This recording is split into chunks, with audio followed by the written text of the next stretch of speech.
घरच्या घरी रेस्टॉरंटची मजा घ्या, तेही अगदी साध्या सोप्या स्टेप्समध्ये.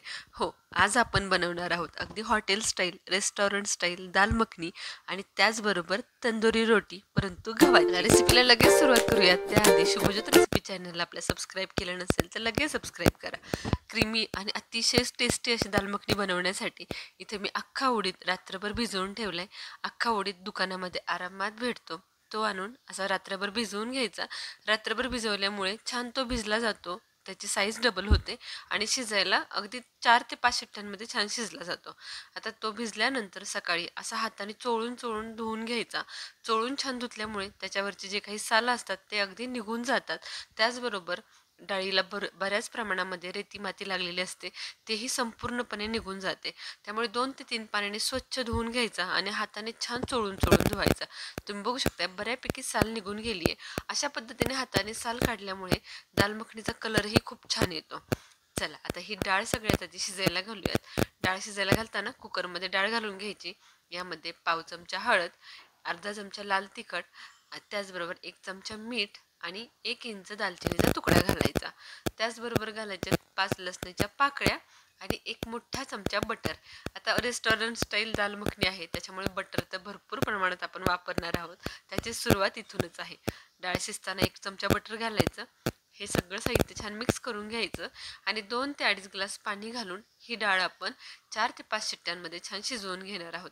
डाळ नाही, हे अख्खा उडीद आहे. तर चला आता तुमचा कुकर जर अगदी चांगला असेल, चांगल्या शिट्ट्यांमध्ये जर तुमची डाळ शिजत असेल तर फक्त 4 शिट्ट्या घेतल्या तरी चालेल. पण कुकर जर व्यवस्थित नसेल तर 6 ते 7 शिट्ट्या घ्या. चला इथे उडीद आपला छान शिजतोय, तोपर्यंत आपल्या तंदुरी रोटीसाठी पीठ भिजवून घेऊयात. त्यासाठी इथे मी 2 कप गव्हाचं पीठ घेतलं, पाव चमचा मीठ आणि अगदी चिमूटभर खायचा सोडा घेतलाय. त्याचबरोबर 3 ते 4 चमचे दही घालायचं आणि हे पीठ छानपैकी मिक्स करून घ्यायचं. कोमट पाण्याने थोडं थोडं पाणी घालत घालत मीडियम घट्ट असा ह्याचा डो मळून घ्यायचा आहे. आता इथे तुम्ही ही सेम रोटी मैद्याचीही करू शकता, परंतु मी पौष्टिक बनवण्यासाठी ही आवर्जून गव्हाची करते. बऱ्याच वेळेला मी मैद्याची रोटी घरात करतच नाही, कारण मुलीच्या पोटामध्ये ते मैदा आवर्जून जातो. मैदा जाण्यापेक्षा गहू कधीही चांगला, त्यामुळे आवर्जून गव्हाची रोटी बनवते. चला तर पीठ छानपैकी घट्टसर असं भिजवून घेतले. खूप घट्ट नाही, खूप पातळ नाही, मीडियम घट्टसा हा डो भिजवून घेतलाय. डो बाजूला ठेवूयात आणि आता घेऊयात आपली मसाल्याची तयारी करायला, म्हणजे आपली दाल मखनीची तयारी करायला. दाल मखनी बनवण्यासाठी इथे मी 2 टोमॅटो असे अगदी मोठ्या साईजमध्ये कट करून घेते. आपल्याला हे टोमॅटो शिजवून घ्यायचे, त्यामुळे खूप काही बारीक वगैरे आपल्याला चिरायची गरज नाहीये. टोमॅटो घातल्यामुळे दाल मखनीची कन्सिस्टन्सी खूप छान होते. त्याचबरोबर एक छान आंबटसर अशी चवही येते. पाणी गरम करायला ठेवले, त्या पाण्यामध्ये टोमॅटो घालून घ्यायचे आणि एक 5 मिनिटं फक्त ह्याला छान उकळी द्यायची. छान शिजवून घेतल्यामुळे साल लगेच निघतं आणि क्रीमी अशी त्याची पेस्ट तयार होते. टोमॅटो शिजतोय तोपर्यंत आलं लसूणची फ्रेश पेस्ट करून घ्यायची. ताजी पेस्ट केल्यामुळे छान चव येते. चला ही पेस्ट काढून घेऊयात आणि आता त्याचबरोबर आपला टोमॅटो शिजलाय तेही बघून घेऊयात. चला आलं लसूण बाजूला ठेवले. टोमॅटो आपला छान इथे शिजला गेलाय, तो घेते. आता टोमॅटोच्या वरची साल अशा पद्धतीने चिमट्याच्या सहाय्याने काढून घ्यायची. साल अजिबातही घालायची नाहीये. साल काढून टोमॅटोच्या ज्या फोडी आहेत त्या मिक्सरच्या भांड्यामध्ये घ्यायच्या. दाल मखनी जर तुम्ही व्हिडिओमध्ये दाखवल्याप्रमाणे स्टेप बाय स्टेप बनवाल तर अगदी एखाद्या हॉटेल रेस्टॉरंटच्याही दाल मखनीला मागे सारेल, इतकी अप्रतिम अशी टेस्ट याची येते. चला आता सगळे छानपैकी टोमॅटो साल काढून मी मिक्सरच्या भांड्यामध्ये काढून घेते आणि याची स्मूथ अशी पेस्ट तयार करून घ्यायची. टोमॅटो शिजवून घेतल्यामुळे पेस्ट अगदी स्मूथ व्हायला मदत होते. चला आता ही पेस्ट बाजूला ठेवूयात आणि आपल्या पिठाकडे वळूयात. कारण डाळ शिजायला म्हणजे उडीद शिजायला अजून थोडा वेळ आहे, तोपर्यंत आपली इथे तंदुरी रोटी तयार होणार आहे. उडीद शिजवताना अजिबातही घाई करायची नाहीये. 4 ते 5 शिट्ट्या घ्यायच्या आणि त्यानंतर बंद कुकर एक 10 मिनिटं ठेवून द्यायचा, म्हणजे डाळ छानपैकी गाळ शिजून जाते. चला आता कणिक छानपैकी मळून मळून घ्यायचे.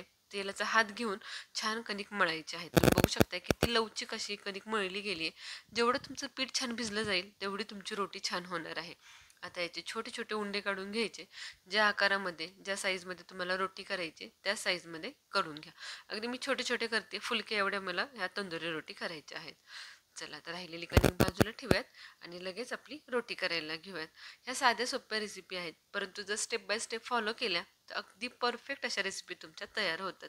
त्यामुळे कोणतीही रेसिपी बनवत असताना व्हिडिओमध्ये सांगितलेल्या बारीक सारीक टिप्स नक्की फॉलो करत जा, म्हणजे तुमची देखील प्रत्येक रेसिपी पहिल्या प्रयत्नात परफेक्ट अशी तयार झाला. त्या कणकेच्या उंड्यापासून मी मीडियम अशी रोटी लाटून घेते. तेल वगैरे काहीही लावायचं नाही, साधी आपली गोल रोटी लाटून घ्यायची. आणि आता याच्या एका बाजूने आपण पाणी लावून घेणार आहोत. पाणी लावलेली बाजू आपल्याला तव्याला चिटकवून घ्यायची. ही आपण तंदुरी रोटी बनवतोय, त्यामुळे एका बाजूला ती तव्याला चिटकवायची आणि दुसरी बाजू गॅसच्या फ्लेमवरती आपल्याला भाजून घ्यायची. ओली बाजू आहे पाणी लावलेली ती तव्यावर घालायची, म्हणजे लगेच चिकटली जाते. हा माझा नॉनस्टिकचा तवा आहे, परंतु पाणी लावल्यामुळे आरामात रोटी त्याला चिकटली गेली आहे. रोटी लावल्याबरोबर लगेच तवा पलटी करायचा. हाताने रोटी थोडीशी प्रेस करून घ्यायची आणि त्यानंतर तवा पलटी करायचा आणि गॅसच्या आचेवर अशा पद्धतीने तवा गोल फिरवत फिरवत सगळ्या बाजूने रोटी छान भाजून घ्यायची. गोल फिरवत भाजल्यामुळे रोटी सगळ्या बाजूने एकसारखी अशी भाजली जाते. कुठे कमी कुठे जास्त अशी भाजली जात नाही. तुम्ही बघू शकता किती सुंदर अशी रोटी आपली भाजली गेली आहे. ज्या वेळेला वरच्या बाजूने भाजत असते त्यावेळेला खालच्या बाजूने थोडी कमी आहे भाजायला. आपण गॅसच्या आचेवरती खालची बाजू ही छानपैकी त्याला शेकून घेऊयात. अशा पद्धतीने रोटी भाजली की अतिशय खमंग अशी ही रोटी आपली तयार होते. हॉटेलमध्ये ज्या वेळेला आपण वेट रोटी मागवतो त्यावेळेला अशाच पद्धतीने त्या बनवलेल्या असतात. त्यामुळे घरच्या घरी तुम्ही ही वेट रोटी आरामात बनवू शकता. आता याच पद्धतीने दुसरी देखील रोटी मी करून घेते आणि अशाच पद्धतीने पाठीमागून पाणी लावून ते चिटकवून घेते. पाठीमागून पाणी लावणं खूप गरजेचं आहे. जर तुम्ही पाणी लावलं नाही तर रोटी तुमच्या तव्याला चिकटणार नाही. जर तुमचा नेहमीचा ॲल्युमिनियमचा तवा असेल तर अजूनच छान. ॲल्युमिनियमच्या तव्याला तर लगेच रोटी चिकटते. नॉनस्टिकच्या तव्याला फक्त हाताने थोडंसं प्रेस करावं लागतं, पण तेही चिकटली जाते. चला, दुसरीही रोटी माझी छानपैकी भाजली गेली आहे. आता रोटी काढून घेऊयात आणि वळूयात आपल्या मैद्याची रोटी थोड्या वेळाने चिवट होते किंवा अगदी वातट होते, परंतु गव्हाच्या रोटी अशा अजिबात होत नाहीत. त्या बऱ्याच वेळेस छान खमंग अशा राहतात. चला, आता दाल मखनी बनवण्यासाठी आपलं उडीद छानपैकी शिजलं गेले. इथे तुम्ही अख्खा उडीद ज्या वेळेला भिजायला घालता त्याचबरोबर अर्धी वाटी राजमाही त्याबरोबर घालू शकता. दोन्ही एकत्र केलं तरीही चालेल, किंवा असं फक्त उडदाच्या डाळीचं जर तुम्ही दाल मखनी बनवली तरीही चालेल. चला, डाळ आता इथे छान शिजली गेली. त्यातला दालचिनीचा तुकडा फक्त महत्त्वाचा काढून घ्यायचा. त्याचा जो काही फ्लेवर आहे तो पूर्णपणे डाळीमध्ये उतरला गेलाय.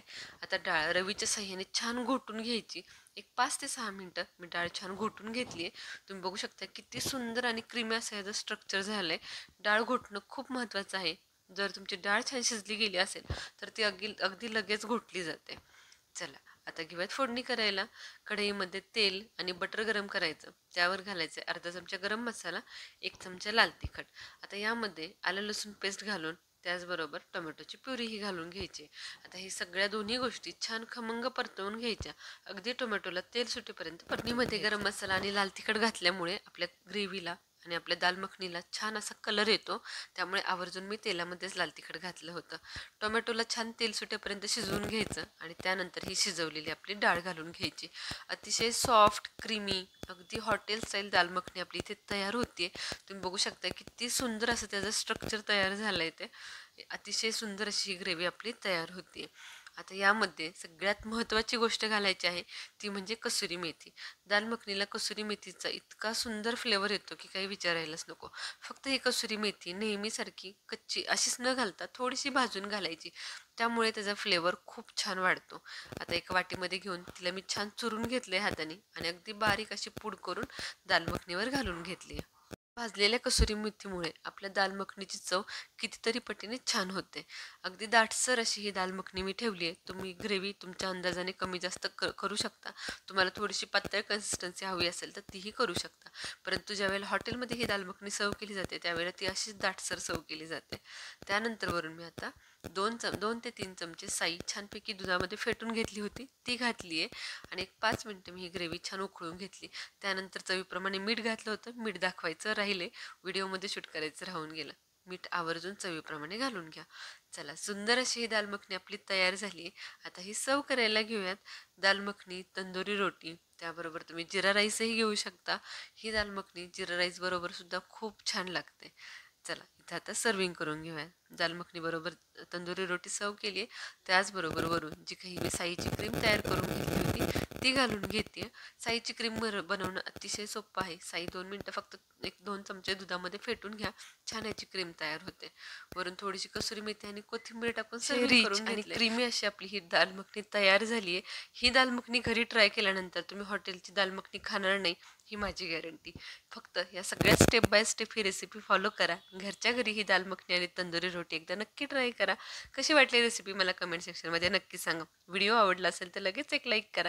बनवायचं असेल तर सेव्ह करा. कोणाकडून बनवून घ्यायचं असेल तर शेअर करा. अशाच नवनवीन रेसिपींसाठी शुभज्योत रेसिपी चॅनलला लगेच सबस्क्राईब करा. भेटूयात पुन्हा एकदा अशाच चविष्ट आणि चमचमीत रेसिपींसाठी. धन्यवाद.